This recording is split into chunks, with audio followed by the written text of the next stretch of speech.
आज का जो हमारा टॉपिक है वो कूलिंग फैन रजिस्टर के हवाले से है कि कूलिंग फैन को हम रेडिएटर के अंदर कहाँ फिक्स करते हैं और उसमें क्या प्रॉब्लम्स आते हैं और कैसे ट्रबल शूट करते हैं।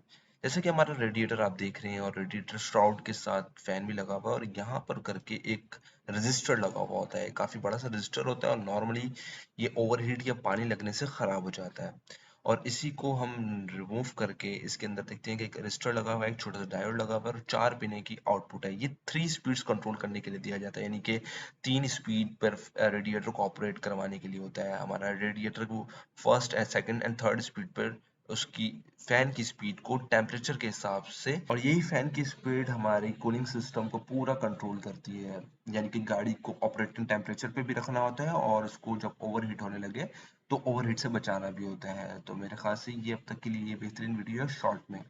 तब तक के लिए अस्सलाम वालेकुम।